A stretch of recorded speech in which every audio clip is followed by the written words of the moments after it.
Muy bien, jóvenes, muy buenos días, paz y bien. El día de hoy vamos a trabajar nuestra segunda cultura preinca, que es la cultura Paracas. ¿Sí? Miren la imagen, ¿no? Estamos viendo a dos sacerdotes o médicos Paracas operando a una persona. ¿Te imaginas cómo operaban los antiguos peruanos? Recuerden que las enfermedades y las operaciones existen desde toda la vida. Lo único que ha cambiado son las estrategias de cómo operar, qué medicamentos usar y cómo entendían la operación. Pero siempre se ha operado.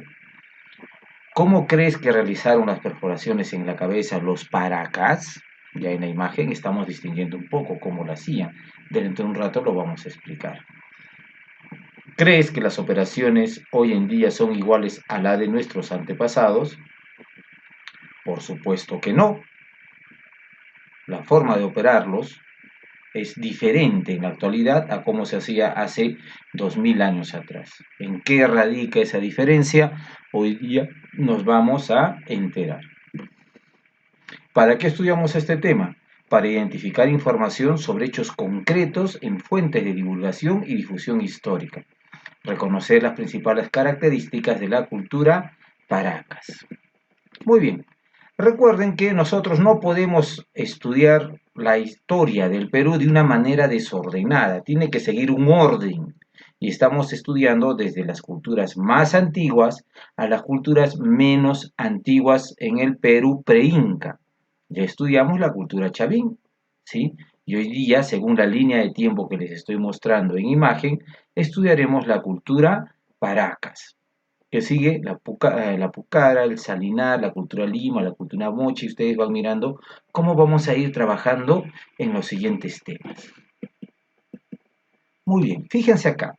En la línea de tiempo de acá abajo yo les estoy mostrando un comparativo entre la cultura chavín, que fue del año 1200 a.C. hasta el año 400 a.C. En cambio la Paracas es un poquito más joven, del año 700 a.C. hasta el año 200 después de Cristo. Entonces, en algún momento de la vida, de la historia, los chavín y los paracas se deben haber conocido, ¿no? Interesante este tema. Luego, fíjense, ¿no? En esta silueta del Perú, les estoy haciendo una comparación donde dónde estaba antes la cultura chavín, recuerdan, en toda la Sierra Norte, y dónde estaba la cultura Paracas, en el departamento de Ica, en una región muy pequeña y desértica, ¿ya? Pero no por el hecho de que ellos estuvieran en el desierto, dejaron de cultivar sus alimentos. Ellos usaron pozas gigantes para sembrar. A esto le llamaron ollas, ¿sí? Con Y, que es una olla, un hueco en medio del desierto que hacían hasta encontrar humedad. Y ahí cultivaron algodón, pallar, maíz y camote. ¿Sí? Fíjense, ahí está, en un mapa un poquito más pequeño, solamente el departamento de Ica y dónde está la península de Paracas. Fíjense, ¿qué es una olla? Justo lo que les estaba explicando. En medio del desierto cavaban huecos hasta que lograban encontrar agua dulce, más o menos de una profundidad de 1,5 a 2 metros. Y allí sembraban maíz, camote, algodón y otros pallares. ¿Con qué? Y otras cosas, como el pallar. ¿Con qué? Con agua del subsuelo, agua dulce. ¿Ya? Esa es una olla. Luego, nuestro amigo Julio César Tello, el descubridor y estudioso de la cultura chavín, divide a la cultura Paracas en dos etapas. Primero que nada, Paracas cavernas y luego Paracas necrópolis. ¿Y a qué se debe esta división? A cómo nuestros amigos los Paracas enterraban a sus muertos. Si se fijan en la imagen de la derecha, pueden distinguir, ¿ya? Las tumbas eran cámaras subterráneas como una copa de champán invertida de cabeza. Y en la parte más ancha, en pequeños fardos atados, colocaban los muertos, ¿sí? Dentro de unos atados. Y dentro de estos atados había ofrendas. Estos muertitos los colocaban envueltos en tejidos de lana y algodón. Entonces, Julio Cetello dice que los paracas cavernas, lo llama así, porque enterraban a sus muertos en cavernas hechas por ellos mismos. Luego cambian la forma de enterrarlos, ¿ya? Pero primero vamos a estudiar cómo son estos cestos por dentro. Si te fijas, en medio del fardo está el muerto, el difunto, enterrado en posición fetal. La mayor parte de veces hacían que ellos mismos abrazaran sus rodillas, como un feto recién naciendo. ¿Por qué? Porque ellos pensaban, sabían que ellos regresaban a la madre tierra y como volvían a nacer de una nueva vida.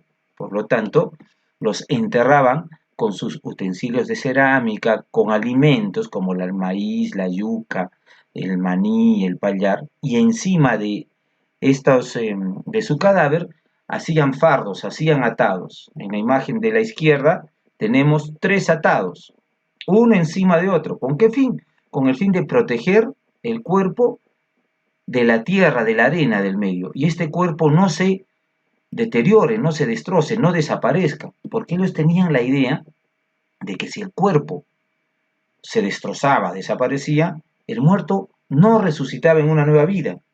Entonces, para hacer que él resucite, tenían que conservar su cuerpo de la mejor manera posible. En la imagen de la derecha, tú ves que viene el cesto donde descansa el difunto o la momia, luego un paño de algodón y luego telas finas. La segunda etapa de los paracas es paracas necrópolis. Necro significa muerto y polis significa ciudad. Entonces, paracas necrópolis, la ciudad de los muertos. Esta es la segunda etapa de nuestros amigos los paracas, ¿sí? Y la forma de enterrarlos ya varía. Eso se dio cuenta Julio Cetello.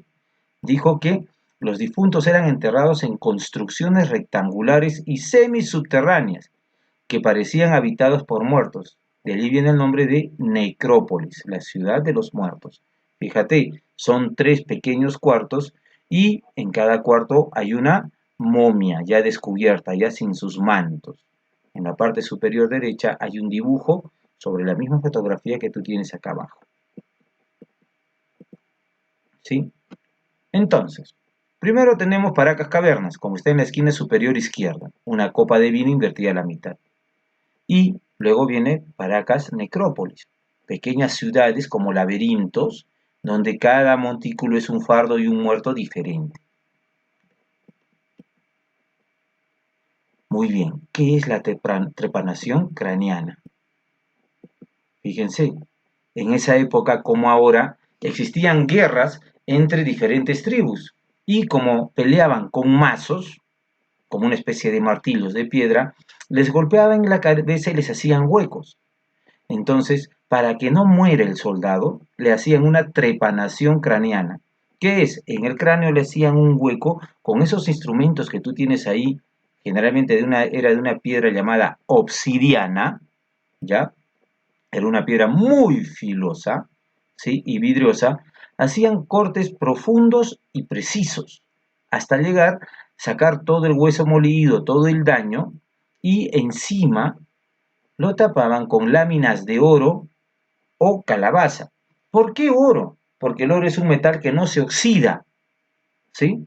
Entonces, al ponerlo y tapar ese hueco que ellos creaban con una lámina de oro, lo único que hacían es taparlo con un metal que no te oxidara y por lo tanto no le provocara una infección, ¿ya? Y para que este paciente pudiera ser operado, lo anestesiaban con bastante chicha de jora, y lo hacían chachar coca, seguro alguno de sus abuelos chachan coca, entonces saben de qué estamos hablando. Como la coca chactada tiene un efecto somnífero, provoca sueño y les quita el dolor, no totalmente, pero les quita algo, lograban operarlos a estos señores de esa manera, ¿ya? Al terminar la operación, se cubría el área con una placa de oro y bastantes vendas. Fíjense los instrumentos de los cirujanos, barras de bronce, tumis, bisturís, etc. Todo de piedra o de obsidiana. Luego, acá puedes ver que dos sacerdotes paracas están operando a un guerrero paracas, ¿sí? En la parte inferior ves los útiles de operación que ellos tienen. A la derecha tienes hojas de coca y chicha que le hacían beber. Obviamente esto era para quitar el dolor, pero no totalmente. Por eso el otro sacerdote tenía que agarrarle las manos evitando que el operado se defienda, ¿sí? Entonces entre dos lo operaban. Las deformaciones craneanas. Los paracas pensaban, creían que eran una tribu, una cultura superior a las otras, y para ser superiores a los otros se deformaban el cráneo de la siguiente manera. Cuando el bebé Paracas apenas nacía y los cráneos de su hueso no estaban, los huesos de su cráneo, perdón, no estaban totalmente soldados, ¿sí? Ellos se colocaban placas de piedra con unas almohadillas en la frente y en la nuca, y las sujetaban con soguillas. De esta manera, cuando el niño iba creciendo poco a poco, su cráneo no era redondo como el de nosotros, se iba alargando como está esos dibujos de acá abajo, y sus cabezas eran mucho más largas que el resto de pobladores del Perú. Por lo tanto, los paracas se diferenciaban de los otros por la forma de su cráneo. En un primer momento, cuando descubren estos cráneos, pensaron que eran de extraterrestres, porque el cráneo es totalmente diferente a un humano. Pero haciendo estudios, nuestro amigo otra vez, Julio Cetello, se da cuenta que son cráneos humanos, deformados de manera manual, rústica. Ahora, ¿cómo momificaban nuestros amigos paracas a sus muertos? La momificación era un proceso previo al enfardelado de los cadáveres. ¿Qué es enfardelado? Ponerlo en fardos. Este ritual consistía en la extirpación de órganos y el tratamiento de los cuerpos con sustancias químicas para su conservación. Y tenían una ventaja, como vivían en el desierto en medio del mar, de la arena, ¿ya? El clima salado de ese ambiente hacía que la piel se deshidrate, se seque, mira cómo está esta piel, ¿ya? Y no se podría, no entraba en putrefacción. Si tú puedes ver en la foto de la momia de tu derecha, se ven hasta las uñas y los dientes totalmente blancos. Eso que tú ves ahí es piel. Obviamente el cabello se ha caído porque se separa del cuero cabelludo, pero la momia está en muy perfecto estado. La textilería, esto es impresionante, chicos. Recuerden que nuestros amigos los Chavín solo conocían un color, o el negro o el rojo, cuando hacían su cerámica o sus telas. En cambio, nuestros amigos paracas, miren lo que hacen. Miren, qué hermoso. Elaboraron finos tejidos que se conservan hasta hoy. Tienen más de 2000 años de antigüedad. Estas telas que yo les estoy mostrando. 2000 años, jóvenes. ¿Sí? Y aún existen, se conservan en Ica. Las telas presentan varias técnicas. Los tintes usados se extraían de vegetales que hasta ahora no se borran. O sea, la lana de las alpacas, de las llamas, la pintaban de manera natural, no usaban químicos, ¿sí? Trabajaron 7 colores, obteniendo hasta 190 matices diferentes. Azul claro, azul oscuro, azul opaco, azul brilloso, imagínate, 190 matices. Estaban confeccionadas con algodón blanco y pardo oscuro de las llamas y con la lana de camélidos. Usaron material de fina calidad, lanas, plumas, también usaron hilos de oro para hacer sus telares. Hicieron dibujos geométricos, abstractos, aves, felinos, antropomorfos. En conclusión, los paracas tenían los mejores mantos del Perú, con muchos colores y buena calidad. Inclusive, estos mantos fueron mejores que los mantos incas, y los incas aparecen 1000 años después. Los incas no lograron desarrollar un video, perdón, una tela tan bonita como la de nuestro amigo Paracas.